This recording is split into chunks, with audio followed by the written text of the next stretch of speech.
When it comes to Pokemon, 6-0 and out the door. When it comes to Yu-Gi-Oh, OTK and up for show. Servon 1212 is the name you ought to know. Like, comment, and subscribe if you want to see some more.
What is happening, YouTube? Servon1212 is back with some more YGO Pro shenanigans.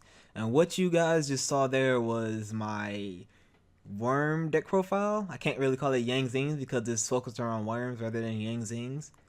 And this deck was requested by Blue Reviews. And if you're watching this right now, you're on punishment. You cannot request another deck until after I do my vampire deck profile, which will be coming up. But yeah, you're on punishment for now because you asked for the hardest shit to make. You said, ooh, do a Nordic deck. I'm like, okay, I can do Nordics. Then you were like, okay, now build a Wyrm deck that doesn't use Zings. What? Jesus. I mean, you said I could use some Zings, so I appreciate that. But anyways, let's get into the deck profile. We have one Hieratic Seal of the Sun Dragon Overlord. I'll explain him later. We have one Galaxy Serpent for use with the Hieratic monsters when they tribute. Just get him out. He's a free tuner.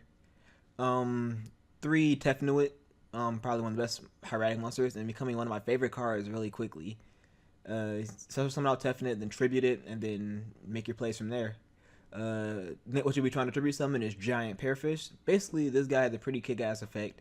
You discard a monster, then you can special a level 4 lower worm type monster from your deck. So he's really cool.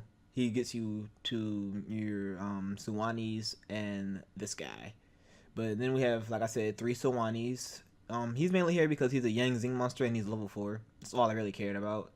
1900 attack is nice, and him being able to float out into Chiwin when I pop him is really cool.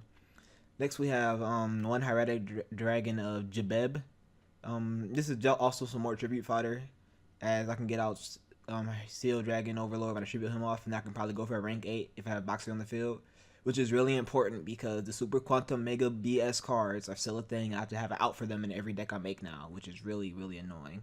It really restricts deck building a lot. And then we have one Night Dragolok. I think I pronounced that correctly. Basically, this guy, he's like a loser turn. So if you special summon something from the extra deck, or special summon something from the deck, it goes to defense position, and its defense stat becomes 0. So he's really, really useful for having like a little soft lock on your opponent. And he's like really nice because you can get him out with Giant Pearfish easily, as he is a level 4 worm type monster, or you can just normal summon him. So he's really cool. Or you can get him back from the graveyard with Boxia.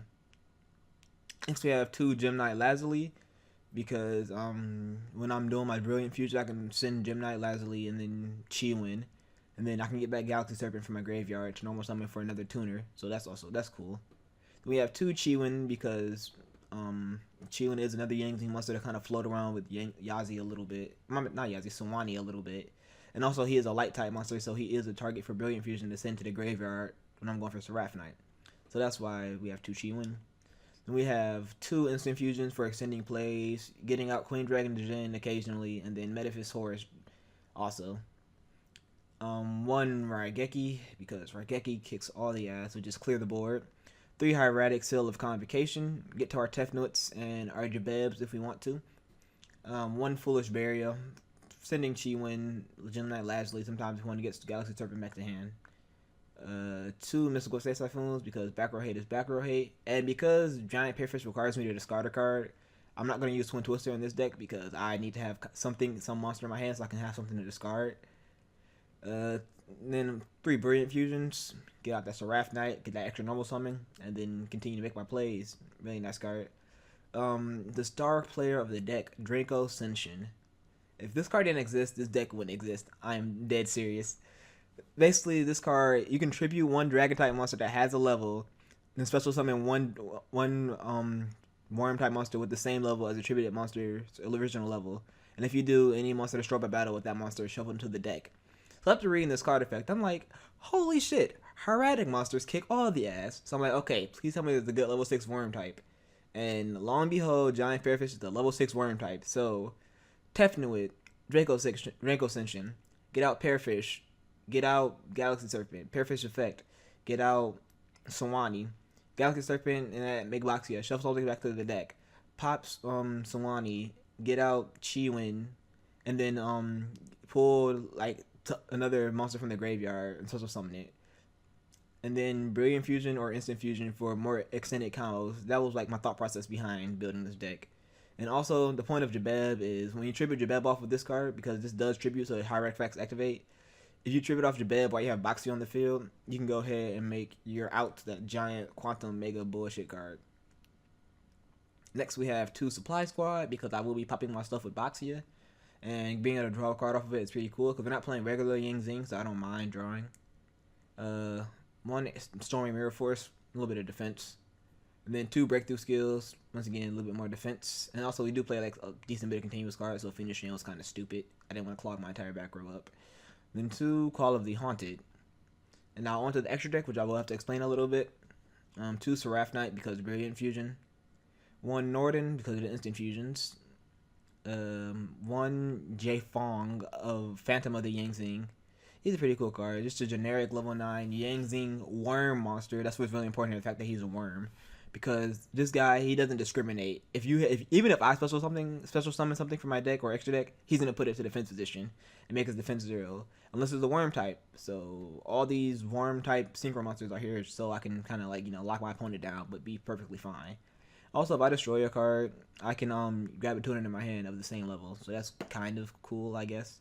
It's not really used like that. But if I use a Yangzing monster while making him, I can kind of shut down light type decks, so he's really good against Cosmos. But this deck isn't competitive to begin with. 2 Boxia, because Boxia is freaking awesome. One of the heart and soul cards of the deck. When I special summon them out, I can just shovel stuff back to the deck, depending on how many Wyrm type monsters I use to make them. And also, I can destroy one of my cards and then bring back a level 4 monster from the graveyard. So that's what's up. 1 Yazi, Evil the Yangzing. He's basically Diamond Direwolf Synchro monster that can't be targeted. And then when he's destroyed, he floats out into a Wyrm type monster. So that's pretty cool. So I can, like, if I pop Yazi, or my opponent pops him, I can go ahead and get a giant Parafish. 2 Metaphys Horus Dragon, because when I special summon this card, I can negate the effects of 1 card on my opponent's field, like, forever. So that's pretty good. And also he's a Wyrm type monster, so he doesn't have to worry about this guy being a dick. 1 Armades, in case I have to go against Gyarados, and I can make Armades easily. So why not? 1 Galaxy Eyes Flying Photon Dragon, because Super Quantums and Ray Raptors. 1 Felgrand, because Felgrand actually kicks ass. 1 M7, because it's possible to make M7, and he's useful for getting cards out of my graveyard back to my hand that I might need, and bouncing stuff on the field. And 1 Queen Dragon Dejin to help me make M7 a little bit easier, as well as help me make this guy a little bit easier. And in the side deck, if you want to, for a little bit of flexibility with the Yangzings, you could drop a Chiwin and run this guy in there as well. I just think that's kind of a bad idea, because if you draw into your Chiwin, then your Brilliant Fusion will be dead. So, well, it won't be as useful as it was before. So that's why I did that. But anyways, guys, that's the deck profile. Let me know what you guys think in the comments. And if you want to request a deck profile to be made, you can go ahead and just leave it in the comment section below. 71212 is signing out. Don't forget to like, comment, and subscribe.